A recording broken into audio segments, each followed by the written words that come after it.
Hey, what's up guys? The video I'm about to show you is one that I recorded last week, but when I was editing it I noticed some problems with the audio, so I didn't have an intro or an outro. So I thought I'd just record this to give you a quick idea of what the video is about. It's basically just a quick rundown of one of my tracks where I go through instrument by instrument so you kind of can see a little bit how I work. And one thing you will also notice is I will have a lot more hair on my face because I decided to shave a couple of days ago and I hadn't shaved in this video. So yeah, enjoy. So first let's just go through the project itself. You can see all the tracks on the left here with the names. So these are the names of the presets in Omnisphere. This is just in case maybe something bugs out and the synths reset themselves. It's a good thing to have the names of the presets on the left, because then at least you have the MIDI files here. So as long as you can find the right presets, then it doesn't really matter if they reset themselves, unless you've changed stuff within the presets, which is something I usually do. I'm not sure if I've done it that much in this one. Just gonna have a look.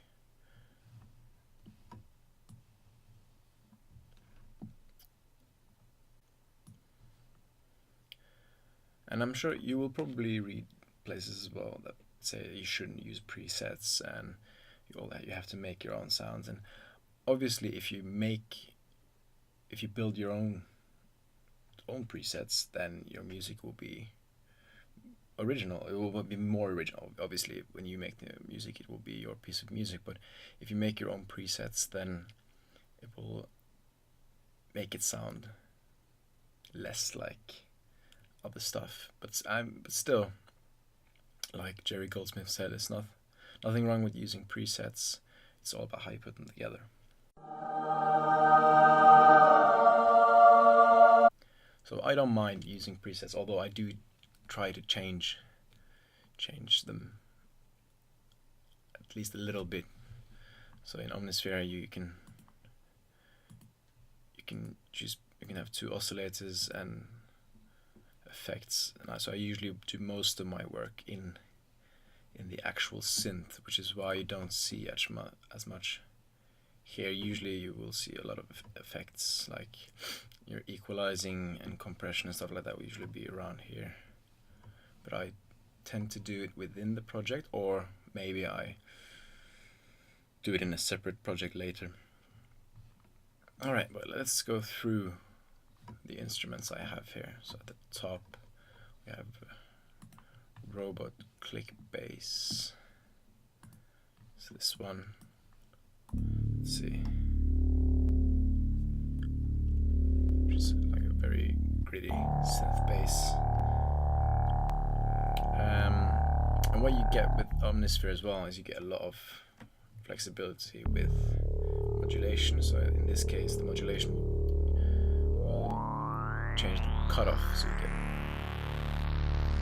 more higher notes, which is great if you want your track to kind of build towards a climax, then this can be very helpful. So that's the bass for this track. Let's see the next one, front flute granulation. And usually, as with Omnisphere as well, you a lot of the time you get a description here of sort of the details of that preset, which could be helpful, especially if it tells you what the mod wheel does. So here, the mod wheel modulates granular intensity and harmonium mix.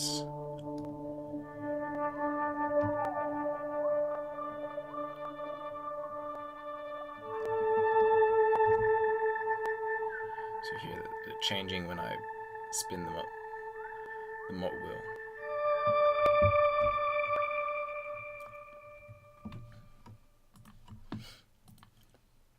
Next we have bending deep crystals.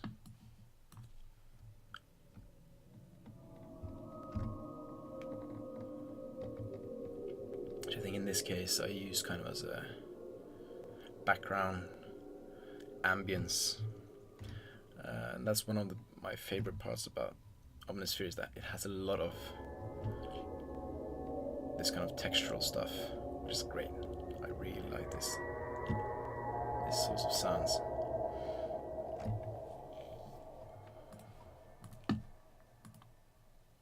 Bad Nightmares. It's just the kind of sound effect type of thing, which for this track I've used because it's called First Sign of Defiance. It's kind of the robot uprising is beginning, and you get this kind of return to your homes. Return to your distant memories. Let's see. Yeah, okay, so this is a good example of sort of pads I will work with a lot. Big fan of this kind of stuff.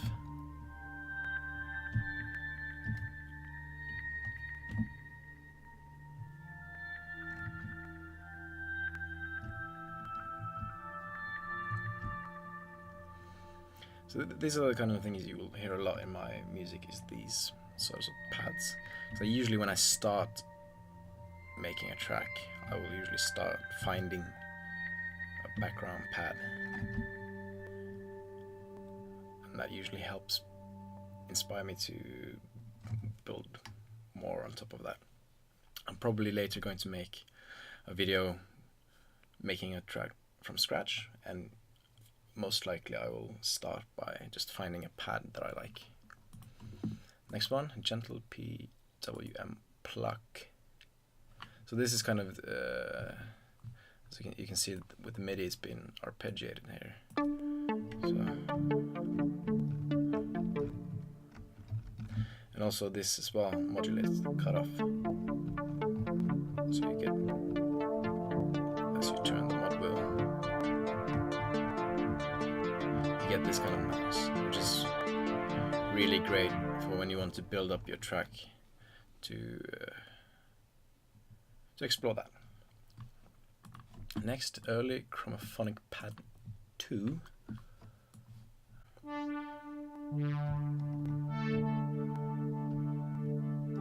It's a very futuristic Vangelis sort of sound.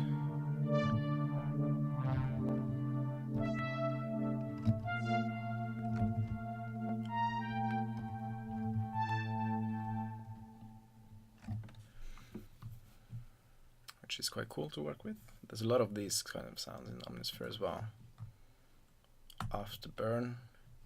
You can see straight away with the MIDI that this is something I use as a transition effect. So I'm guessing this is going to be just some noise effects. Yeah. So you have, if you're building up and you want kind of a change, then you can just quickly use something like this, playing several notes in kind of an arpeggio type, quick arpeggio, to get that swoosh sound.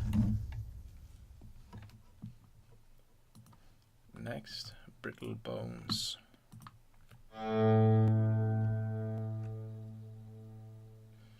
So this is also something I use quite a lot. It's bowed instruments. I really like kind of the quality this kind of instrument has as a solo instrument.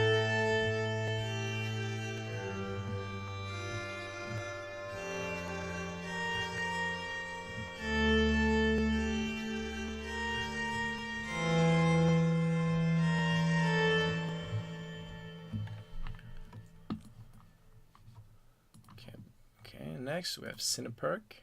I usually don't use Omnisphere as percussion, but I think in this case it's because it's a preset arpeggiating beat, a pulse. Yeah, so you get this kind of pulsing arpeggiated, as you can see here, and there's a lot of effects on it as well, so it's going to create this cool reverbing effect. Next, Debris Blowback as well. You can see it's going to be some sort of transition effect. Yeah, so that's a riser, so that's something you can use when you're transitioning from sections if you want kind of some extra kick to your build up. Alternate dimension piano. This is something I use quite a lot, but I haven't used it much in this track, only for a couple of bars. So, and again, this is the sort of stuff I really like working with. These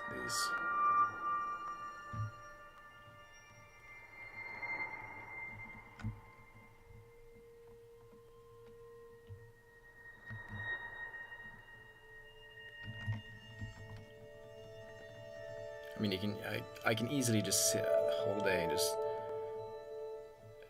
playing around with these presets.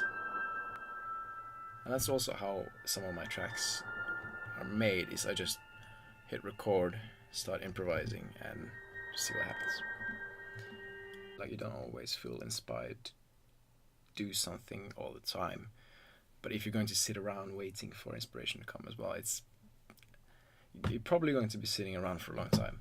So if I'm not really feeling that inspired, I usually just find a pad I like, press record and start improvising and just see if I can get something out of it. It's a useful thing to do if you have sort of a writer's block. The next one is Dyssynergy.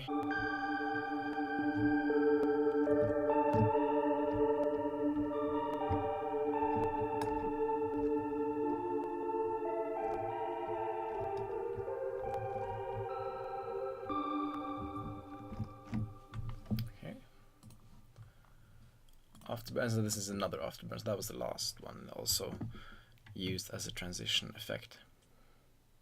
Okay, so that's me going through all the presets that I've been using in this project. So let's have a listen.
Okay, that's it for the behind the scenes look. If you want more videos like this, please let me know. If there are any specific tracks that you would like to see breakdown like this, please let me know and I'll see if I can sort that out.